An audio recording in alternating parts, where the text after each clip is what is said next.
A rebuild of Aurelia, Exemplar of Justice, a Guilds of Ravnica commander, versus Daxos of Meletis. And yeah, we'll keep this because I quite like Shram into Swiftfoot Boots. Probably better to get out the Signet actually. Yeah, we'll see what we draw into anyway. Yeah, no turn 1 play for us, and we are on the play, so we'll probably just get a Sacred Foundry out and get into some stuff within the next few turns, hopefully. Yeah, as you can see, we have rebuilt the Aurelia deck and turned it into an equipment-based deck.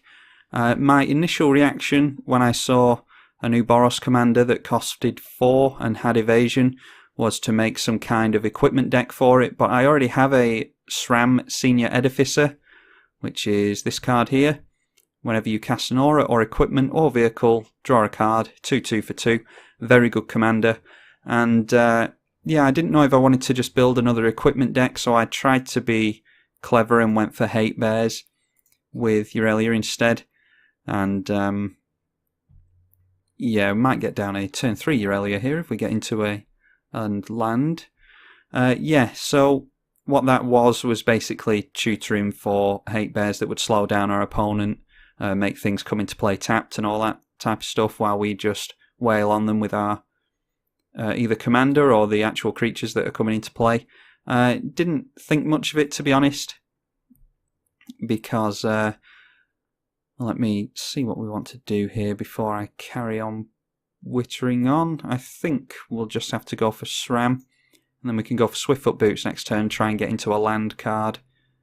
Yeah, that feels pretty slow. Our opponent's got into a 1 mana, 1/2 unblockable. Yeah, so that's... I didn't really think much of it, to be honest. We got some good wins with it, but it just wasn't any fun to me. If you go Hate Bears, what you really want to be doing is getting into mass land destruction like Armageddon, and that's really not my style of play. So what I effectively did was build a Hate Bears deck and then instantly nerfed it by not putting in the land destruction deck cards that it sort of needed. So I've just decided to rebuild the Aurelia deck, and hopefully this one pans out a bit better. It's okay, we'll try that again. It's a pretty typical Boros deck, getting things like double strikers and vigilance, tramples, things like that. Make them even bigger with the equipment and with our commander herself, if we can actually manage to get her onto the field. I think I'm actually going to go for a Masterwork of Ingenuity on the Swiftfoot Boots just to get another card draw and attempt to get into some land. We don't have an obscene number of lands in the deck, but I think it's 36 in this one. So we don't have an obscene number, but we should have enough to be drawing into them, and we're just getting unlucky, clearly. So we are giving our opponent the chance to get rid of SRAM, but we've cleared a couple of cards off the top, so we'll get in for 2. And fingers crossed we draw into a land next turn. So as you can see, we've got things like Armory Automaton. That is a 2/2 for 3, and whenever it enters the battlefield or attacks, you can attach all your equipments to it. Aureoch Steel Shaper makes equipment cost 1 less. That might be worth getting out next turn with the Swiftfoot Boots in play. And then we can go in for Aurelia after that and equip the Swiftfoot Boots for free. And as for our opponent's commander, we can't block them with creatures of power 3 or greater. Luckily our commander will be a 2/5. And whenever it deals combat damage to a player, it exiles the top card of their library. You gain life equal to its CMC, and you can cast it, and you can spend mana of any colour to cast it, so you don't get it for free. And yeah, apparently we only have 2 lands in the deck, which we've been very lucky to draw into. We might as well just get down this Aureoch Steel Shaper and get some free equipment onto our creatures.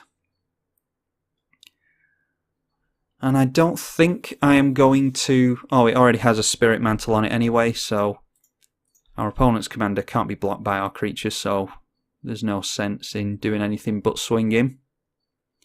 And we'll pass it over to our opponent, and then we can go over our commander, which is a 4-mana 2/5 flyer with Mentor. Mentor is whenever this creature attacks, put a +1/+1 counter on a target attacking creature with lesser power.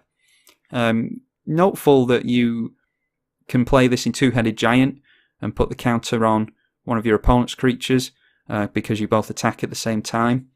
But of course in 1v1 we're going to be putting it on one of our own attacking creatures. And at the beginning of combat on your turn you give one of your creatures +2 to its power, trample if it's red, and vigilance if it is white. And we have unfortunately been hit by a Medamai, the Ageless, which is a flying 4/4. And whenever it deals combat damage to a player, they get to take an extra turn after this one. But it can't attack during extra turns, luckily, otherwise that would be very easy to go infinite with. And going for the Lightning Greaves on their commander.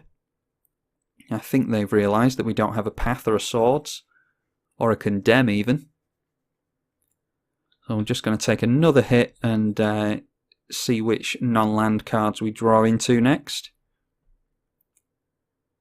I mean, we can get our commander out pretty consistently on turn 3 or 4, so the fact that we're up to turn, it'll be our turn 7, and we only have 2 lands in play, that is pretty unlucky. Especially considering we've had a couple of card draws off of SRAM, and we finally get into a land. And now I just need to decide if I actually want to... Yeah, we can actually block the Sphinx with our commander. So we'll just have to hope that they don't have counter magic or removal. Which, sod's law that they do. And I think we would rather protect the Steel Shaper at this point. As much mana as we can save, or the more mana we can save, the better. And we do manage to get that onto Aurelia. Yeah, so I think there's no harm in swinging in here. We can give Aurelia... she'll have a total of 4 power and 5 toughness. And she'll have vigilance, so we'll still be able to hold back and block on this Sphinx and keep it from getting through. I doubt they're going to block with the Sphinx. And there we go. So might be able to put something together with this deck yet. Can we see what cards they've exiled? Oh, they have one of our. They have our Path to Exile.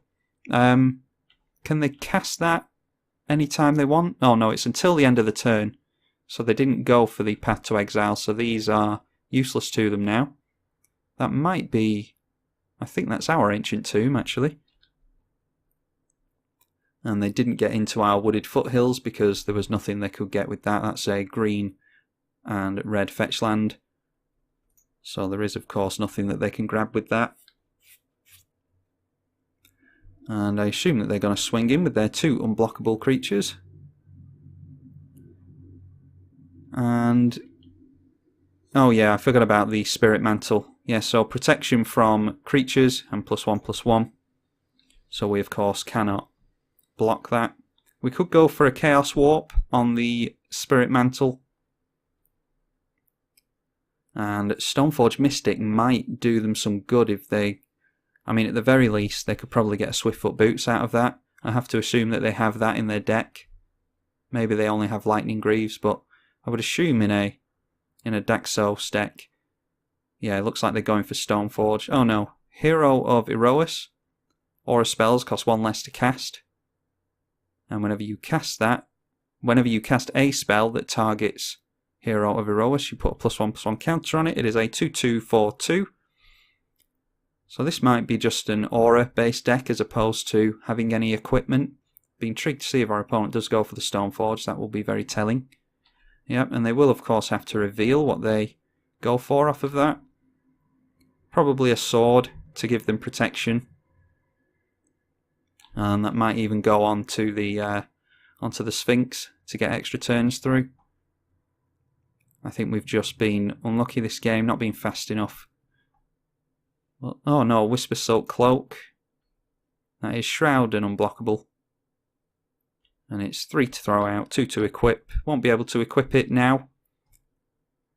So we could still, try and get rid of this Sphinx. I don't think we have much chance of getting rid of Daxos. Now we have 5 mana. We can't go for Godo. We can Chaos Warp.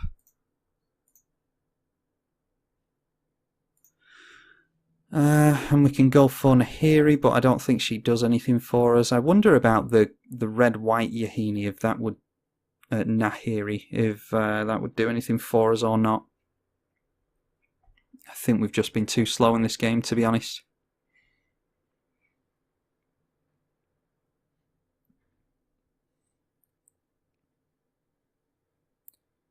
Chaos Warp onto Spirit Mantle, I think, is the best course of action that we can go for.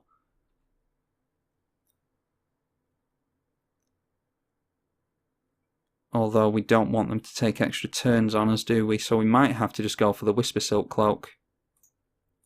Yeah, I don't have much hope for the outcome of this game being particularly good for us. We'll just go for the Swift Blade. We might as well, seeing as how we're just holding up 3 mana. Actually, I'll tap down the 2 artifacts. I like to tap down artifacts for mana before lands because artifacts are easier to get rid of. And if they do get rid of our artifacts, they will at least not have gotten rid of our untapped lands. Whereas if you tap down your lands and they get rid of your artifacts, you don't have any mana to hold up. So I think it's a good habit to get into, to tap down your artifacts for mana first.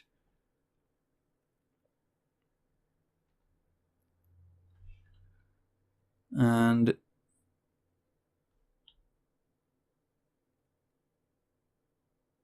each creature you control... Ah, right, I see. I was just wondering how this got a... this is usually a 1-1, but it's a 2-2, and I was just wondering how the Aureox Steel Shaper, as long as it's equipped, each creature you control, that's a soldier, or a knight, gets +1/+1. I didn't think that was going to be relevant, but that is quite relevant. The difference between a 1-1 and a 2-2 double striker is quite relevant. Unfortunately, we can't equip at instant speed, so we'll just have to let that do its thing. Prison Term we use in our, what is it called? Karametra Enchantress deck, and Prison Term can really do some work. I think we'll just have to let our opponent hit us with Daxos here. Daxos, not Draxos, as in Dracula. Yeah, we'll just let them swing in first. Would have been nice to get rid of the Spirit Mantle and block the Daxos. And we could have killed it with Aurelia, but unfortunately I want to try and keep them off extra turns. So hopefully they don't flip into something really good here. Keep your eyes peeled. That was a land, I think. Yeah, an island. So that is about as good as a Chaos Warp can ever get for you. And then we block that, and neither creature dies, but they do get to hit us with Daxos. So let's have a look. And they get another land off us. That's Slayer's Stronghold. They're not having the best of luck with that Daxos, which is great for us. Now then, we could go for a sword. I think a sword would be good off of Godo. When it enters the battlefield, we can search our library for an equipment and put it onto the battlefield, but we can't equip it, unfortunately, because we would have really been in this game had we have gotten into our lands sooner. But unfortunately, we haven't, so we'll just have to see if we can do something with Godo here. And they can move Prison Term over to him if they want to. That doesn't bother me one iota. Godo's second paragraph of text is just something to do with gaining extra turns with samurais. We don't have any samurais in the deck, so it doesn't matter. We just play Godo for searching for an equipment. Could go for Argentum Armour, but that would be 5 to equip, and I'm not sure I really like that, to be honest. Feast and Famine, Fire and Ice, Light and Shadow. Light and Shadow gets us some life, but we're looking at commander damage pretty soon. On the next 2 swings, is it? 15, 16, 17, 18, 19, 20. Yeah, another couple of swings and we're on commander damage, so some Forger might be an idea. Some Forger might be an idea indeed. I think we have to go for some Forger. Because we can do something like Teferi's Protection with that. And we'll always yield to that. Now this has turned into a bit of a Voltron game for us. Yeah, we can just go in with our double striker, get a little bit of extra damage in. Always yield to that as well. Really, really like this Swiftblade Vindicator. Especially when it gets +1/+1 counters on it from Mentor for 2 mana. Really powerful card. Double strike, vigilance and trample. So even if they block here, we still get points of damage through with it. That's 1 point of damage through the Stoneforge Mystic. And then that should be 4, 5, 6, 7 damage dealt to them. So they should be down to 5 if I've worked that out correctly. I think the double strike damage goes through. They have trample, so it should. Yeah, they go down to 5, so I don't think there's anything else we could have gone for that would have had us deal lethal there. Yeah, I don't think there's anything that we could have got out that we would have equipped for 0 thanks to Auriok Steel Shaper and then got in for the win. I don't think there's any cards like that, and some Titan won't do anything for them. It's just a 6/6. They can swing in for 6 damage. What could they do here? They could get 4 damage onto us with these unblockables. We block this, and we block the Sun Titan. I think we can. Yeah, we have creatures available to do that. So yeah, I don't think Sun Titan does it for them. But maybe they're looking at getting back Spirit Mantle and things like that after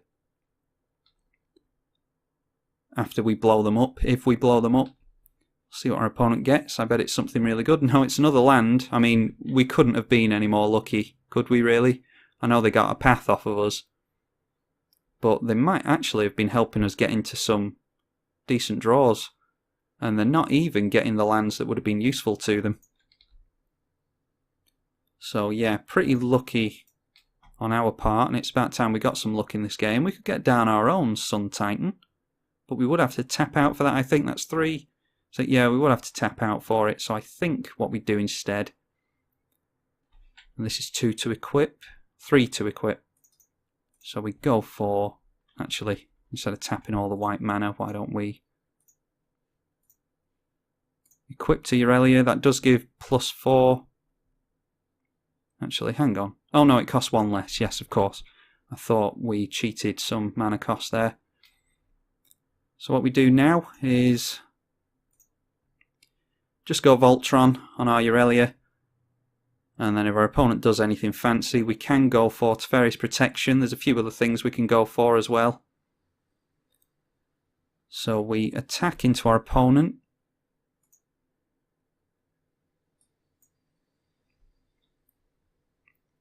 And we do have Trample. They can block with the... Yeah, that's difficult. I think we just... what do we do there? I might have made an error because they can just swing in next turn. We can go for...